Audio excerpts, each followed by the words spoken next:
Hello friends, তোমাদের প্রত্যেককে আরও একবার স্বাগত জানাই সহজ শিক্ষা এডুকেশন চ্যানেলে। আজকের ভিডিওটা তোমরা যারা যারা নতুন ভ্যাকেন্সির জন্য ওয়েট করে রয়েছো এবং তোমরা যারা যারা সেকেন্ড লিস্টের জন্য কিন্তু অপেক্ষা করে থাকো, তোমাদের জন্যই ভিডিওটা কিন্তু আজকে খুব গুরুত্বপূর্ণ হবে। অবশ্যই প্রত্যেককে বলবো যে প্রথম থেকে শেষ পর্যন্ত ভিডিওটি দেখো। আজকে তোমাদের সঙ্গে ডিটেল আলোচনা করব কেন এই আন্দোলনটা হচ্ছে এবং এটা কি যাওয়া উচিত তোমাদের নাকি উচিত না। তো প্রত্যেকে ভিডিওর সঙ্গে থেকো এবং চ্যানেলটা যদি নতুন থাকো অবশ্যই চ্যানেলটাকে সাবস্ক্রাইব করে নিয়ে পাশে থাকা বেল আইকনটি প্রেস করে দিও। প্রথমত তোমাদের যে আমি কথাটা বলি সেটা হচ্ছে 18ই জানুয়ারি কিন্তু তোমাদের এই যে আন্দোলনটা, সেই আন্দোলন বা পথসভা যাই বলো না কেন সেটা কিন্তু হতে চলেছে। তো এটার যে মূল উদ্দেশ্য সেটা প্রথম আমাদের যে ভ্যাকেন্সি ডাব্লিউবিপি এবং কেপি যে ভ্যাকেন্সি, সেই ভ্যাকেন্সি রিলেটেড। দ্বিতীয় কথা হচ্ছে এজ রিলেটেড একটা, এগুলো আশা করি তোমরা সকল জানো। এবং থার্ড যে তোমাদের পয়েন্ট রয়েছে সেই পয়েন্টটা হচ্ছে যে তোমাদের কিন্তু 30 ইয়ার্স যে এসআই এজ রয়েছে সেটাও কিন্তু তোমাদের 30 ইয়ার্স করতে হবে, ঠিক আছে। এই যে কতগুলো তোমাদের যে উদ্দেশ্য বা এই যে কতগুলো দাবি, সেই নিয়েই কিন্তু 18 জানুয়ারি একটা সভার বা পথসভা কিন্তু করা হচ্ছে, ঠিক আছে। এটার নেতৃত্ব দেবেন কে? ইন্দ্রজিৎ স্যার, তিনি কিন্তু এটার নেতৃত্ব দেবেন। তো যারা চেনেও না, ইনি কিন্তু আমাদের এই সঙ্গেই কিন্তু অনেক দিন ধরে যুক্ত রয়েছেন। বিভিন্ন রকম স্টুডেন্টদের প্রবলেমের সঙ্গে তিনি কিন্তু যুক্ত থাকেন। এর আগে যারা যারা ডব্লিউপি দিয়েছো তারা কিন্তু খুব ভালো করে এনাকে চিনতে পারবেন। এনার ফেসবুকের লিঙ্ক আমি নিচে দিয়ে দিচ্ছি, অবশ্যই তোমরা সেখানে গিয়ে তাকে ফলো করতে পারো। এবার তোমাদের যে আসল উদ্দেশ্যগুলো আমি তোমাদেরকে বলি যে অ্যাকচুয়াল কি তোমাদের যা উচিত না উচিত না সেটা তোমাদেরকে বলবো। প্রথম কথা দেখো, তোমরা একটা জিনিস খুব ভালো করেই জানো যে আমাদের যে ডেপুটেশন হয়েছিল, লাস্ট যে ডেপুটেশন হয়েছে সেখানে কিন্তু পরিষ্কার করে বোর্ড বলে দিয়েছিল যে তোমাদের জানুয়ারিতেই কিন্তু ভ্যাকেন্সি আসতে চলেছে। তাহলে তারপরেও কেন আন্দোলন? তারপরেও আন্দোলনটা হচ্ছে এই কারণ দেখো, প্রথম যে কথা সেই কথাটা হচ্ছে ভ্যাকেন্সি তো আর একটা ভ্যাকেন্সি মানে একসাথে তো আসবে না, কেপি ডব্লিউপিতে একসাথে আসবে না, পরপর আসবে।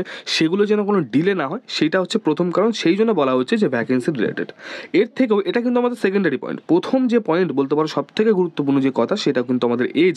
অনেকেই কিন্তু জানো যে করোনার জন্য তোমাদের অ্যাপ্রক্সিমেট বলতে পারো যে তোমরা 2-3 বছর কিন্তু ওখানে চলে গেছে। 2020 সালের যে রিক্রুটমেন্ট, মানে আমরা যে 21 সাল যে রিক্রুটমেন্টটা দেখেছি সেই যে ডাব্লিউপি কনস্টেবলের রিক্রুটমেন্ট, সেটা কিন্তু 2020 রিক্রুটমেন্ট, ঠিক আছে। 2020 কারণ সেখানে তখন করোনা ছিল, যার জন্য সেই রিক্রুটমেন্টটা করা হয়নি। 2021 গিয়ে কিন্তু সেটাকে স্টার্ট করা হয়েছিল, ঠিক আছে। তাহলে ওই সময় থেকে কিন্তু মাঝখান থেকে অনেকের এজটা কিন্তু অলরেডি বেড়ে গেছে, কারণ বয়স তো কারোর জন্য দাঁড়িয়ে থাকে না, বয়সটা বেরিয়ে যায়। এইবার এখন যখন 2024 মানে 1/1/2024 অনুসারে যখন তোমরা ভ্যাকেন্সি মানে বেরোচ্ছে, তখন এখানে সব থেকে বড় প্রবলেম হচ্ছে তাদের জন্য যারা কিন্তু সেই আগের থেকে কিন্তু প্রিপারেশন নিয়ে এসেছিলো এবং কোনো কারণের জন্য আগের হয়তো ডব্লিউবিতে তারা পায়নি। এবার তারা চেষ্টা করতো, কিন্তু যেহেতু 1/1/2024 অনুযায়ী নিচ্ছে, তাহলে কিন্তু তারা অ্যাপ্লাইটাই করতে পারবে না। তো এতে দেখো 3 বছর, তোমরা সবাই জানো যে 27 বছর কিন্তু আগে বয়স ছিল, এখন সেটাকে বাড়িয়ে 30 বছর করা হয়েছে কনস্টেবলের। কিন্তু আমার কথা হচ্ছে মাঝখানে যে এই করোনা যে সময়টা চলে গেছে, সেই সময়টার সঙ্গে তো এই 3 বছরটা কাটাকুটি হয়ে যাচ্ছে, তাই না? তাহলে তোমার ছাড় দেওয়ার তো কোনো মানে হলো না। তাহলে অ্যাকচুয়ালি আমরা বুঝতে পারলাম যে করোনার সময় রিক্রুটমেন্টও হয়নি, তার জন্য বয়সে ছাড় দিয়েছে, মানে অ্যাকচুয়াল কিন্তু কোনো রকমের ছাড় আমরা বয়সে পেলাম না। তাহলে যে ছেলেগুলোর এবার লাস্ট ইয়ার ছিল তারা কিন্তু অ্যাপ্লাই করতে পারবে না, যেহেতু 1/1/2024 অনুযায়ী বেরোচ্ছে। এবার এতে সুবিধা কাদের হচ্ছে? এতে সুবিধা হচ্ছে যারা নতুন ক্যান্ডিডেট রয়েছে, যাদের কিন্তু বয়স যদি 1/1/2023 করতো তাহলে তারা চান্স পেতো না। তো সেই জন্য তাদের সুবিধা হচ্ছে তারা 1/1/2024 অনুযায়ী অ্যাপ্লাই করতে পারছে। কিন্তু ম্যাক্সিমাম ক্ষেত্রে কিন্তু এইটা দেখা যাবে যে 1/1/2024 অনুযায়ী করলে অনেক ছেলেপেলেই কিন্তু অ্যাপ্লাই করতে পারবে না।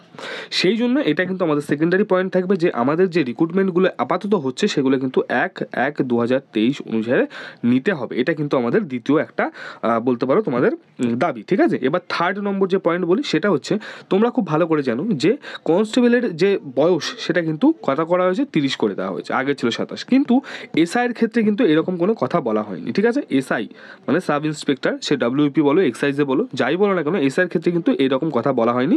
এখনও তার নাকি পারমিশন চলছে, পারমিশন পেলে হবে।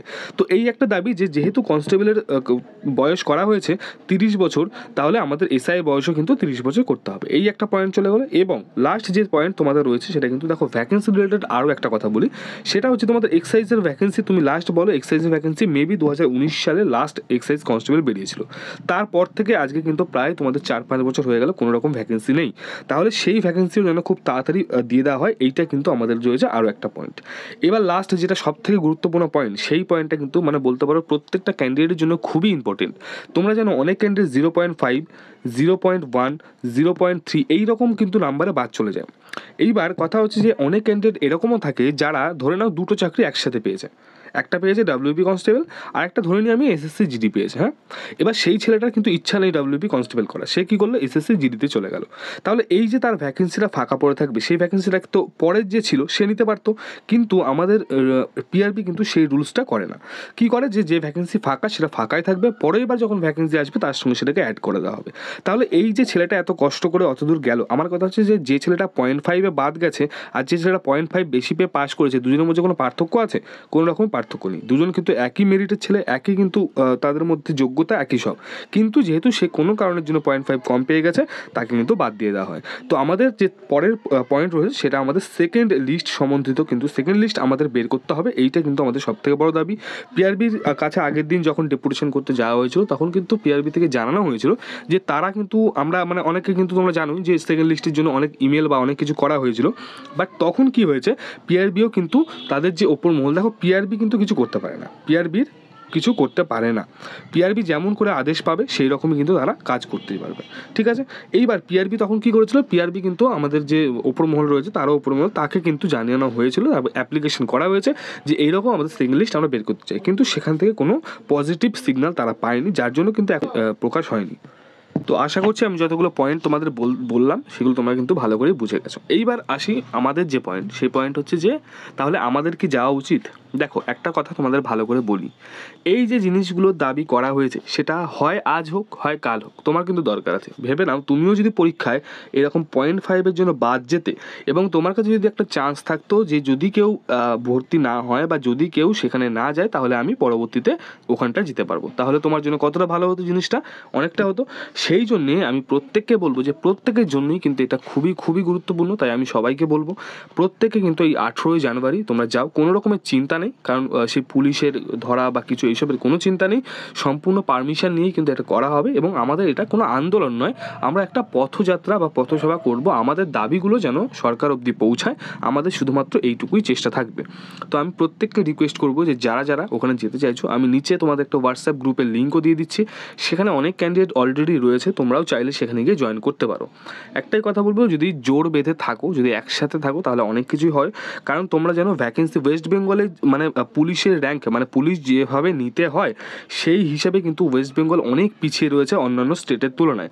তো সেই জন্য আমি বিশেষ করে পুলিশের ক্ষেত্রে বলবো যে পুলিশের চাকরিটা কিন্তু অনেক দরকার এবং প্রত্যেকের কিন্তু তোমাদের উচিত যে এই ভ্যাকেন্সিগুলো যেন আসুক সেই হিসেবে আমাদের বলা। তোমরা জানো ইউপিতে ভ্যাকেন্সি বেরিয়েছে 64K, 64,000 ভ্যাকেন্সি ইউপিতে বেরিয়েছে, সেখানে আমাদের ভ্যাকেন্সি বেরোয় কত, আমাদের ভ্যাকেন্সি বেরোয় 8,000, তাও সেটা কমপ্লিট করতে গিয়ে 3 থেকে 4 বছর সময় লাগিয়ে দেয়। তো সেই জন্য প্রত্যেককে বলবো যে হাতে হাত দিয়ে তোমরা কিন্তু 18 জানুয়ারি সবাইকে যেতে হবে। এবং আমি যে তোমাদের নিচে গ্রুপটার লিঙ্ক দিয়ে দিচ্ছি, সেটা আমার গ্রুপ না, সেটা সেই ক্যান্ডিডেটরাই তৈরি করেছে, সেখানে যাও, ফুল ডিটেলগুলো বা আপডেটগুলো তোমরা সময় সময় সেখান থেকে পেতে থাকবে। এবং ওই স্যারের ইন্দ্রজিৎ স্যারের আমি তোমাদের যে হোয়াটসঅ্যাপে তোমাদের যে ফেসবুক লিঙ্ক সেই লিঙ্ক দিয়ে দিলাম নিচে, ওখানে গিয়ে ওনাকে ফলো করতে পারো। আশা করছি তোমাদের ভিডিওটা ভালো লেগেছে, যদি ভালো লাগে প্রত্যেককে রিকোয়েস্ট করবো ভিডিওটা শেয়ার করো, প্রত্যেকে যেন জাগরুক হয় এবং প্রত্যেকেই যেন এই আন্দোলনে তোমরা আসো। দেখা হচ্ছে পরবর্তী আপডেটের সঙ্গে, পরবর্তী কোনো ভিডিওর সঙ্গে, ততক্ষণের জন্য তোমরা প্রত্যেকেই খুব ভালো থাকবে, সুস্থ থাকবে।